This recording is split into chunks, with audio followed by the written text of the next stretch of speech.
Brandon Sanderson's The Way of Kings was originally published in 2010. The first novel in a truly gigantic story, set in an even bigger world. The series is proposed to be 10 books long. So it's stating the obvious to say that The Way of Kings is quite the undertaking, both for Sanderson to write and for us to read. The Way of Kings, as well as every other book in the series so far, comes in at around 1,000 pages long. I believe Sanderson is quoted saying that a lot of the books fall around the 400,000 word mark. Each book stuffed with as much story as many authors' entire trilogies. What's even more surprising is that this series has become one of the most, if not the most, successful fantasy series out now, with The Way of Kings selling what I heard to be over 1 million copies. Honestly, it's probably a lot more than that. Now, there are a lot of reasons for this, a lot of factors at play. Some of which I'll touch on, some I might not. But there's a big question here that I want to answer. How did Brandon Sanderson convince over 1 million people to forget everything they know and dive into this strange world of Roshar, where the world building goes so deep that as readers, you have to absorb new races, cultures, religions, and creatures, all of them being amazingly fleshed out to a staggering degree. So how did he do it? Obviously, he had a really commercial pitch, right? An explosive opening with gripping emotional weight and character introductions, right?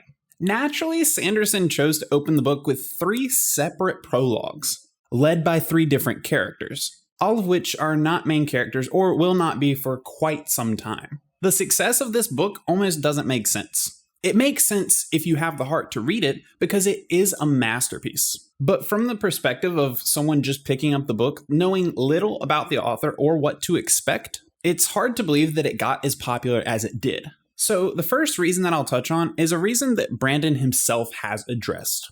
The Stormlight Archive could not have been his debut.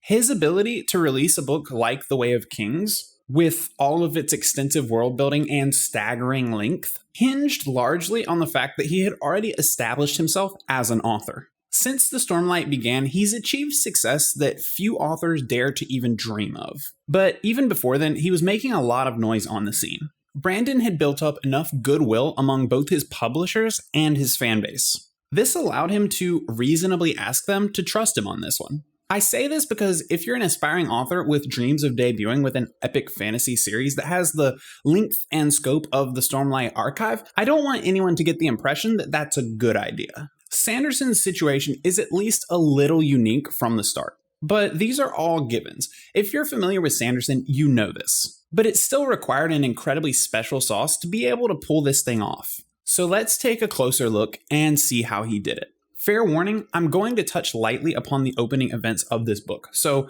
spoilers begin here. Though I'll add that they will be incredibly minor. This book and series is so large and expansive that it's really impossible to spoil anything important just by looking into the first couple chapters. So, the book begins with a prelude. I could go in depth to take this prelude apart in all of its glory, because it really is masterful writing. But this is not an anatomy of an opening, so I'll keep it to broader strokes. So how does the prelude bring the reader in? What does it accomplish, and what strengths drive us to keep reading? The first thing I'll note is that there is hardly anyone better than Brandon Sanderson.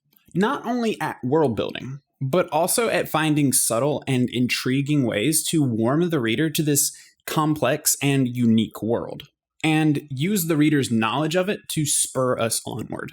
The prelude has a very strong emotional weight. It's entirely character-driven, despite introducing us to characters that we will not see or hear of for quite some time. But what sends the prelude over the top is that it's laser-focused on the human elements of its story. It's jam-packed with world-building information that's deeply important to acquainting you with the world that we're going to be existing within. But he doesn't just throw it in your face. He makes it feel normal. He doesn't stop to explain things, to indulge in long paragraphs or sentences, explaining things, taking the reader out of the action. He finds ways to drop subtle information into the events that are happening, but doesn't hold your hands and stop to explain things. He gives you just enough information to force a question from your mind. He doesn't tell you what things are, he makes you ask what things are. So while we're following our prelude protagonist, Kalak, Through a gut-wrenching vignette of a story, we're sort of battered with information that we don't really know what to do with. But Sanderson makes sure that all the info that we're getting sounds fantastical. It emanates colossal weight. Without explaining much, he makes the world sound freaking cool. So it's with this gripping opening prelude that he gets our attention. It doesn't hurt that it's also really short. A perfectly acceptable intro. It focuses on human relatable events. But then we jump 4,500 years into the future. And it's with the next two pieces that things get a little stranger. Because the next part isn't the first chapter, it's the prologue. So we've got a prelude and now a prologue. Let's examine this one. Right off the bat, we're introduced to a new character named Szeth. We're promised that this passage will up the momentum with the information that Szeth is at this royal party in disguise, and he's got orders to assassinate someone. That's the initial promise that pulls our attention. The promise is incredibly important because immediately after that promise, Sanderson sets the scene with actually a great deal of description and exposition. It's all well written and not too heavy-handed, given the amount of information that we as readers actually need, but it's still a lot. First-time readers are typically overwhelmed at this point. We don't exactly retain all the world-building information and hints that Sanderson is giving here. But that's okay, because he's just getting our toes into the water. And later on, he does a phenomenal job of keeping things well explained and reiterating information subtly as the book goes. While the main event of this prologue is an assassination, and does make for a point of intrigue, it's not really what carries you on as a reader. This is because we have no real attachment to anything in this story yet. We don't know the characters or understand the politics. So Sanderson does something smart here. He gives us a spectacle that rips our attention. That spectacle is the first and most important magic system of this book. This is what Sanderson is known for. Sanderson is known for his magic systems, and he delivers extravagantly here.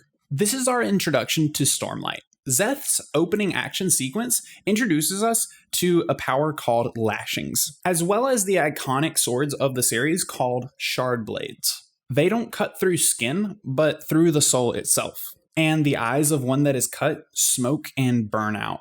By easily dispatching two guards in a stunning manner, flying through the air and summoning his blade through seemingly nothing, Sanderson shows us that he's the real deal. Known for magic systems and world-building prowess, Sanderson takes his place on the throne with this prologue. Yes, there are elements of a really interesting story here so far, but what really grips our attention is the magic and its implications. By the end of this prologue, we're left with a lot of questions, and we're kind of overwhelmed with information about this world and plot. We don't understand any of it, which is why the next section, the beginning of our first chapter, is really smart on Sanderson's part.